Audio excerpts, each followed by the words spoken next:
Eu nunca pensei que um dia iria ao cinema para ver filme de super-herói de novo.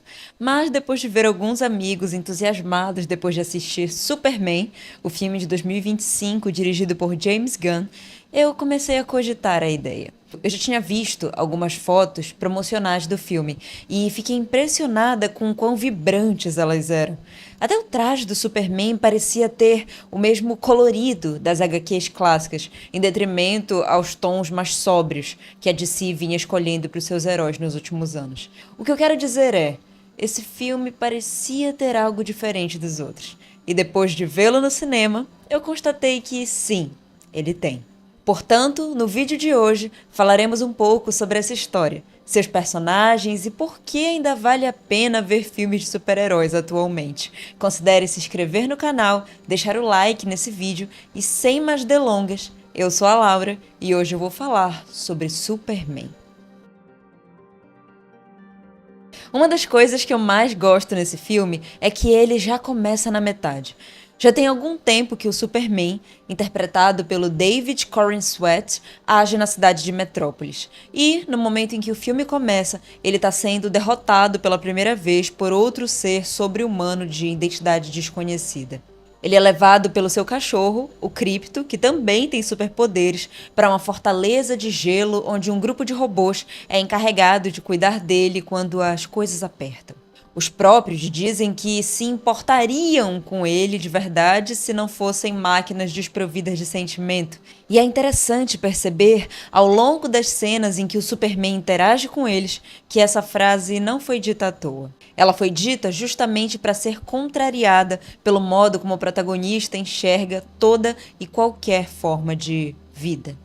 Há uma empatia que revela um grande apego, uma fé pela humanidade, que, inclusive, o faz tomar atitudes imperfeitas e tão humanas quanto. De volta a Metrópolis, ele continua apanhando bastante do ser chamado Ultraman e o vemos ser ajudado por um imigrante vendedor de falafel que insiste em afirmar que seu ato não passava de uma retribuição por tudo que o herói já tinha feito pela população. E essa proximidade com as pessoas e com o meio, sem limitá-los a um mero pano de fundo para lutas colossais e hiperdestrutivas, é um dos aspectos que eu considero como um diferencial em relação a outros filmes de heróis que eu já assisti. Tudo era tão gigante e megalomaníaco que acabava se perdendo no caminho a essência da existência de super-heróis, que é ajudar as pessoas, ser uma esperança para elas. Seja ajudando um cachorrinho, uma criança indefesa ou uma mulher num carro com dificuldade de atravessar a ponte, Superman mostra que cada ser humano ali importa para ele. E muito mais vale estabelecer conexões verdadeiras com o povo que você pretende proteger do que simplesmente fazer um estrago e anunciar que salvou o dia só porque o vilão foi derrotado. Aqui, as ações têm consequências. E, falando em consequências, outro tema interessante que o filme aborda são os conflitos geopolíticos. Existem dois países que estão em conflito. Um deles, obviamente, mais forte, cujas armas estão sendo fornecidas por um magnata chamado Lex Luthor, o qual, inclusive, é o responsável por produzir como um meio de distração os supervilões que o Superman e a Gangue da Justiça derrotam no dia a dia.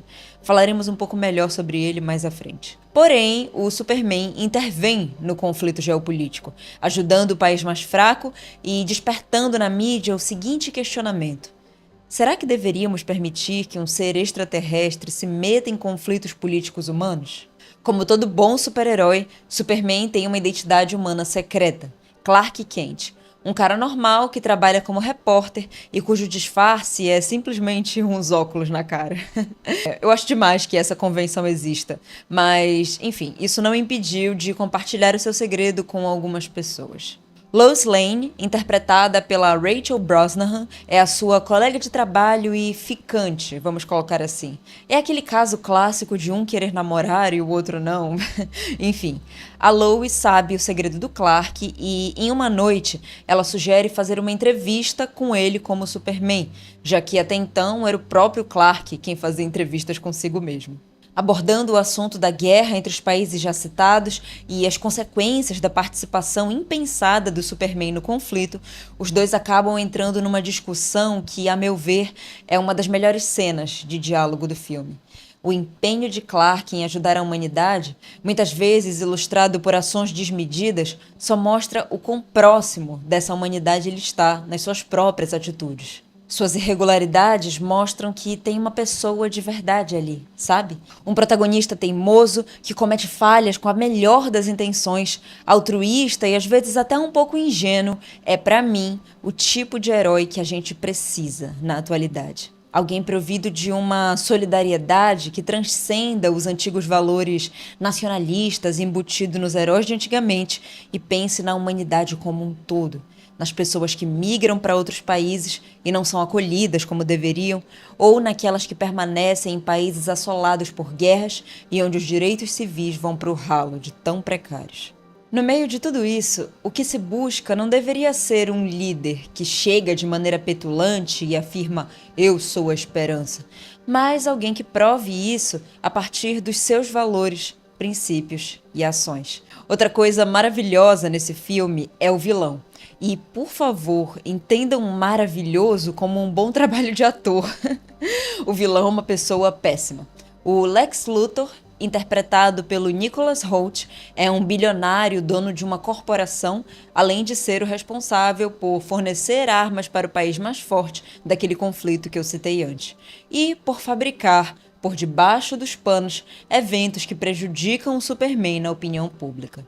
Invadindo a fortaleza de gelo do início do filme, Lex encontra uma mensagem enviada pelos pais do Superman ao mandá-lo para a Terra. A mensagem até então estava incompleta, e o Clark só tinha acesso à parte em que os pais diziam para ele proteger a Terra e etc. Mas, com a ajuda de seus capangas, Lex consegue hackear o sistema e destravar o trecho que estava faltando.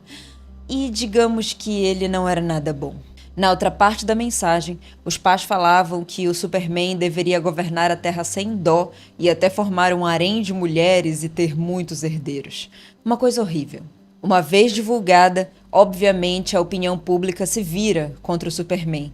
E, ao entregar-se para o Lex, ele descobre uma dimensão artificial construída pelo vilão, na qual macacos escrevem fake news em computadores e vários indivíduos são mantidos presos simplesmente porque contrariaram o Lex de algum jeito. Acho que não há vilão mais adequado para o momento em que vivemos. Lex Luthor é a personificação dos líderes asquerosos que se aproveitam do poder que concentram em mãos para veicular notícias adulteradas em seu favor e incentivam a manutenção de guerras em prol dos próprios interesses econômicos. Com sua petulância e infantilidade, Lex nutre pelo Superman a inveja pela atenção que nunca teve. Sentimento esse que impulsiona todas as suas ações terríveis ao longo do filme. Há uma cena em que ele fala sobre a inteligência vencer a força bruta, cuja ironia se mostra nos momentos em que, totalmente cego por sua raiva e sede de destruição, é driblado pelo Superman simplesmente porque, bom, a inteligência vence a força bruta. Por último, eu queria falar sobre a estética do filme. É tão revigorante ver um filme de super-herói colorido, né?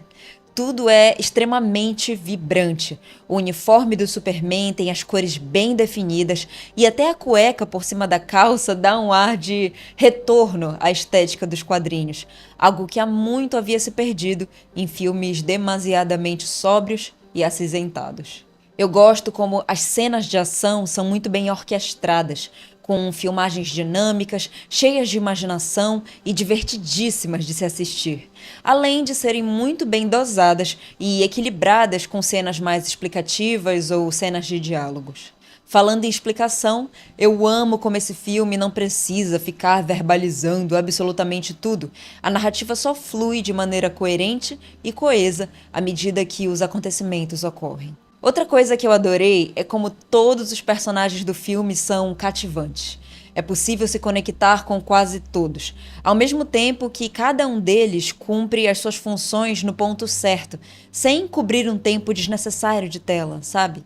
Em suma, Superman consegue ser uma obra criativa, dinâmica e sensível, sem precisar perder a essência do filme de super-herói. O longa traz um frescor a um gênero que até então pensávamos já estar supersaturado, mostrando que é sim possível fazer algo bom e original a partir de um personagem que já existe há muito tempo e que já foi representado inúmeras vezes no audiovisual. Se você gostou desse vídeo, considere curtir, se inscrever no canal e ativar o sininho para ter notificações dos novos vídeos que virão. Muito obrigada por chegar até aqui e a gente se vê no próximo vídeo. Tchau, tchau!